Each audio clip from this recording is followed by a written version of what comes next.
Hola, ¿qué tal? Aquí Espíritu Subversivo. Muy contento de traer este primer blog. Como ven, el título es acerca del chamanismo, una práctica cultural. Vamos a resaltar su valor que tiene como tal en la cultura.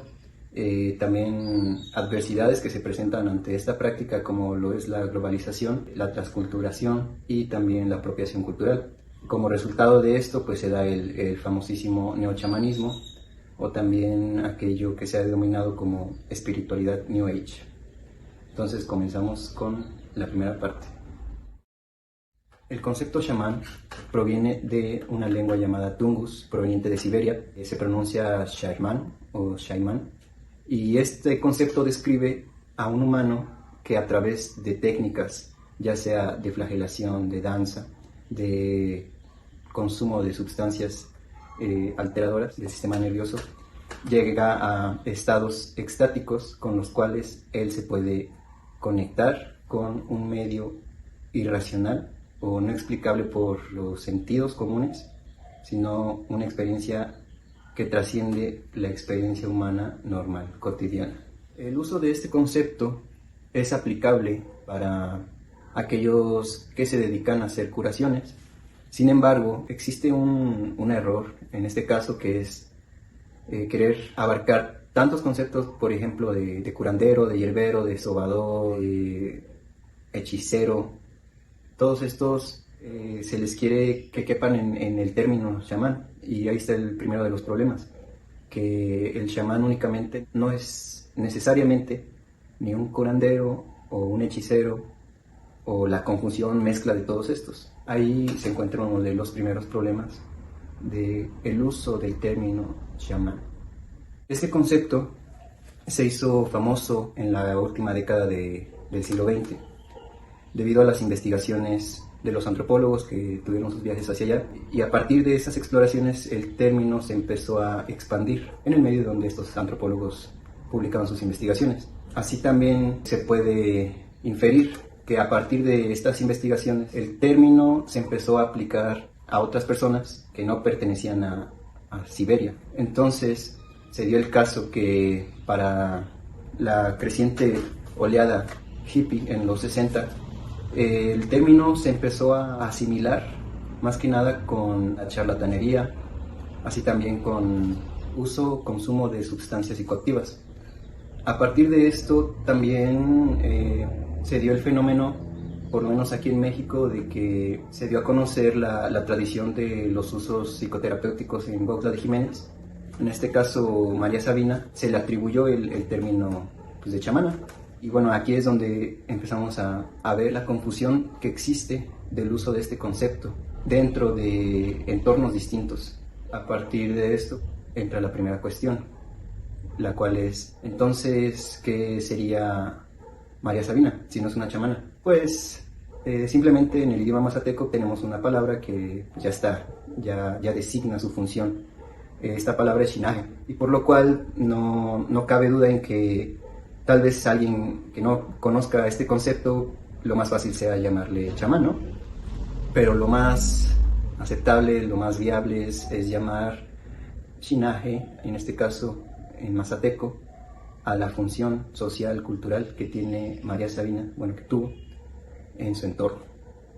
Tenemos varios ejemplos, más que nada, de cómo se le podría llamar a un chamán. Por lo menos aquí en América están los siguientes conceptos. Estos conceptos ya definen meramente la función social que cada uno de estos personajes cumple dentro de su rol. Entonces, para fines que se preocupen por la conservación de la cultura, lo mejor es utilizar estos términos en lugar de chamán o de chamán.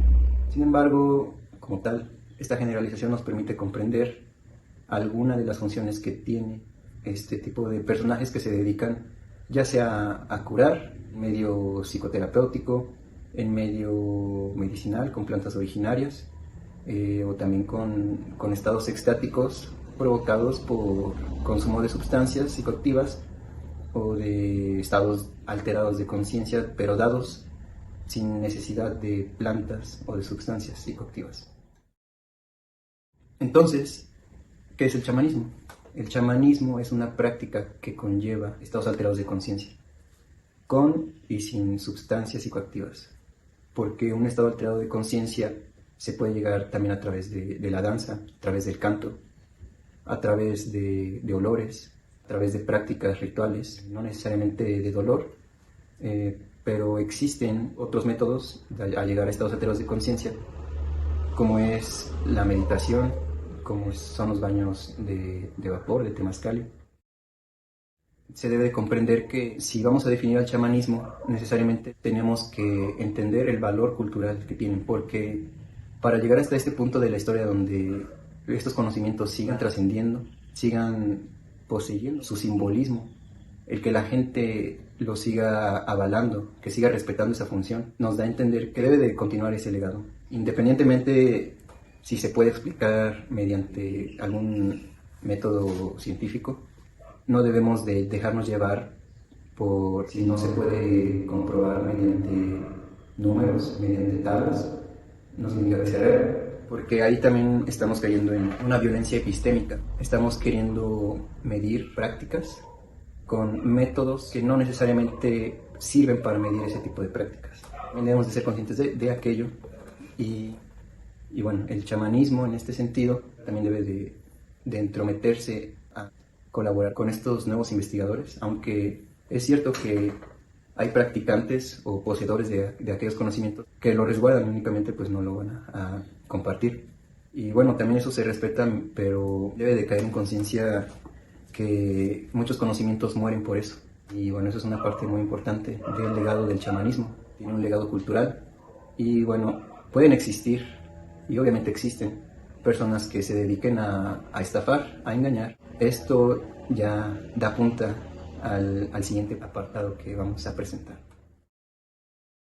El neochamanismo se podría definir como la mezcla de tradiciones, de conocimientos, así también como la apropiación de elementos culturales y la transgiversación de estos mismos.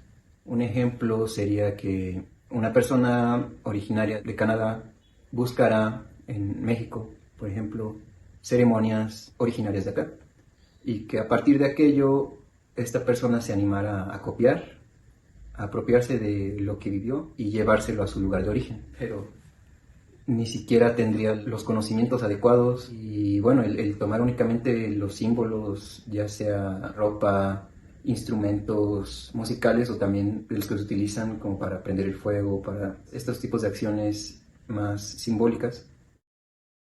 Entonces, si ustedes ven a una persona que no pertenece a una tradición, que no ha estado entrometida en la práctica, en el aprendizaje, meramente ahí se puede definir como pues, un neochamán, también un charlatán, porque ya no existe ni siquiera un respaldo del entorno mismo donde se desarrolla esa práctica. En este caso, no se puede también negar la posibilidad de que una persona aprenda, eso sí, con muchos años. Podría ser el caso que sí se convierta en un chamán realmente respaldado por el lugar donde aprendió, pero esto no es fácil que se dé. Es importante también entonces que no caigamos en estas trampas donde personas se pueden hacer pasar por poseedoras de conocimientos ancestrales y bueno, y aparte de eso, cobrar una cantidad exageradamente alta, ¿no? Porque también eso es parte misma de estas prácticas de neochamanismo. Así también tener cuidado con los indicios de que una práctica está transculturalizada.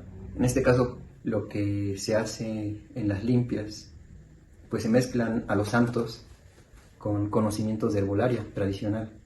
Entonces ahí podemos ver un grado de transculturación que sí modifica la práctica misma originaria que es la que reside en la herbolaria, pero se le está añadiendo un nuevo simbolismo que se revalida a través de la creencia. Entonces, esto no quita su valor histórico porque esto ya es resultado de siglos, es una transculturación histórica que se ha mantenido por intereses, por necesidad, etc. Sin embargo, las transculturaciones que se pueden dar en este nuevo entorno, que no necesariamente tienen que ver con un proceso histórico colonial, sino la globalización. Podríamos imaginar que en una ceremonia de Hikuri se estén enseñando posturas de yoga, o práctica de mantras. Y no surge esto como un ataque a estos círculos donde esto se puede llegar a hacer, sino que simplemente es para tomar conciencia de lo que se está haciendo a la práctica misma. En este caso, una transculturación que a largo plazo puede hacer perder el sentido de la práctica misma. Por eso es importante cuestionar todo servicio que se nos ofrezca, investigar su origen, su valor histórico también, para que estemos más informados de prácticas que nos interesan, que también nos pueden ayudar. Y bueno, eso es conforme al comentario sobre el neochamanismo.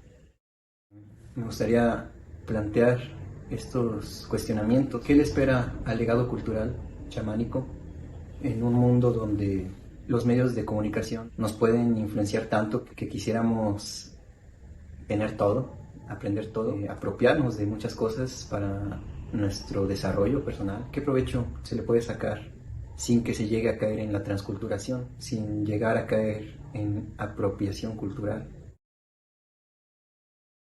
Y bueno, para finalizar, pues quisiera hacer un repaso rápido de los conceptos.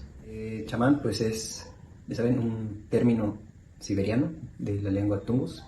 Si somos conscientes y conocemos las maneras en las que se le puede llamar a alguien que haga trabajos de sanación, de psicoterapia, herbolaria, etc., lo mejor es utilizar estos términos en su propio idioma y evitar utilizar pues chamán.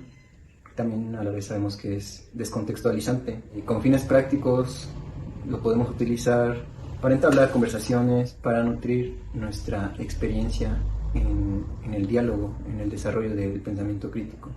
Y comprendiendo que independientemente de que les llamemos chamanes o no, hay una historia cultural que estas personas están perpetuando y que esto es también un medio de resistencia ante ciertas situaciones que responden ante la necesidad.